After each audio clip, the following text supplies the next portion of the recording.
তো hello students, welcome to my new video. আজকে এত প্রোটেস্ট, এত অপেক্ষা, এত কিছুর পরে কিন্তু আমাদের ডাব্লিউবিজি রেজাল্ট আমাদের কাছে চলে এসছে। দুপুর 1:30টার সময় আমাদের এই ডাব্লিউবিজি রেজাল্ট পাবলিশ হয়, তারপরে আমরা সেই রেজাল্ট দেখতে পাই।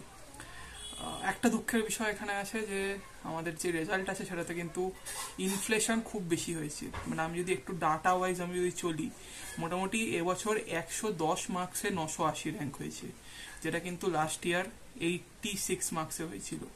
মানে মোটামুটি 25 মার্কস ইনফ্লেশন।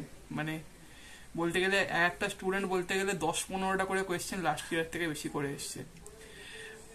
পেপার কি এতটা ইজি ছিল যে স্টুডেন্টরা সবাই 20-25টা করে কোয়েশ্চেন বা 15-20টা করে কোয়েশ্চেন বেশি করে আসতে পারবে? এটাতে কন্ট্রোভার্সিস থাকতে পারে, এটাতে ওপিনিয়ন্স থাকতে পারে, এটাতে বিভিন্ন মতামত থাকতে পারে। সেটাতে না যাওয়াই ভালো। কেউ যদি আমার মতামত চায়, না এত এত ছিল না। পেপার কি ইজি ছিল? হ্যাঁ ইজি ছিল, কিন্তু কতটা ইজি ছিল? সবাই 20টা করে কোয়েশ্চেন বেশি করে দেবেন না। কোয়েশ্চেন ইজি ছিল হচ্ছে সবাই 8টা-10টা করে কোয়েশ্চেন বেশি করতো, ম্যাক্স টু ম্যাক্স। ঠিক আছে, তো ঠিক আছে, যেটা হওয়ার হয়ে গেছে। আমাদের র্যাঙ্ক চলে এসছে, আমরা সেটাকে পাল্টাতে পারবো না।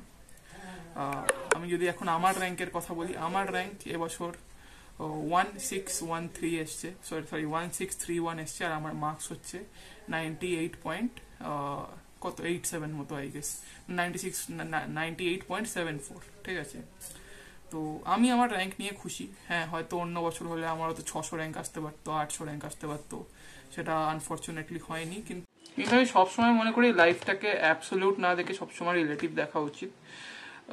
কারণ জিনিসটা একটাই যে আমি যদি আমার ছোট করে জার্নি শেয়ার করি, 2024-এ আমি যখন এক্সাম দিয়েছিলাম, আমি ড্রপার ছিলাম, আমি যেহেতু আগেও বলেছি। 2024-এ আমার 35,000 র্যাঙ্ক ছিল, আমার না প্রিপারেশন ছিল না কিছু ছিল, তো আমার সেই বছর 35,000 মতো র্যাঙ্ক হয়। যাদের প্রিপারেশন থাকে না তারাও যখন এক্সাম দেন তাদের কিন্তু এই 20,000-22,000 র্যাঙ্ক চলে আসে। আমার কিন্তু বিলো প্রিপারেশন লেভেল ছিল। তো তারপরে আমি একটা বছর রোজ পড়ি, রোজ পড়াশোনা করি, রোজ 8 ঘন্টা, 10 ঘন্টা, 12 ঘন্টা, যতটা নিজের দিক থেকে হয় আমি চেষ্টা করি। তারপরে চেষ্টা করে আজকে জিনিসটা এতটা জায়গায় এসছে। হয়তো আমার আন্ডার 1000 র্যাঙ্ক হলো না, হয়তো আমি আজকে ইসি পাবো না, হয়তো আমি আজকে যাদবপুরে আইটি পাবো না, কিন্তু আমি আজকে যেইটাই পাবো সেইটা নিয়ে আমি যথেষ্ট সন্তুষ্ট। আর আমার জার্নি নিয়ে একটা ডিফারেন্ট ভিডিও আসবে, মানে যেটাতে আমি ডিটেলে এক্সপ্লেন করবো যে আমি কিভাবে কি পড়াশোনা করেছি আর আমার শুরু থেকে জার্নি ছিল।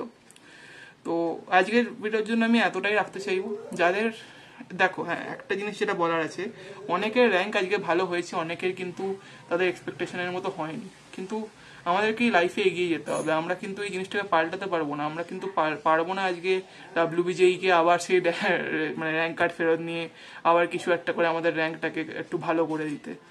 যেটা পেয়েছি সেটাকে নিয়ে আমাদের এগাতে হবে। যারা আমাদের যারা 12 থেকে যারা আমাদের ভিডিওটা দেখছো, মানে আমার ভিডিওটা দেখছো, তাদেরকে আমি একটা কথা বলবো যে তোমাদের যদি মনে হয় যে তোমরা একটা বছর আবার খাটতে পারবে, আবার নিজে সবকিছু দিতে পারবে, আর সব থেকে বড় কথা তোমার যদি নিজের ওপর কনফিডেন্স থাকে, তাহলে কিন্তু তুমি ড্রপ দিয়ে একটা বছর প্রিপারেশন করতে পারো।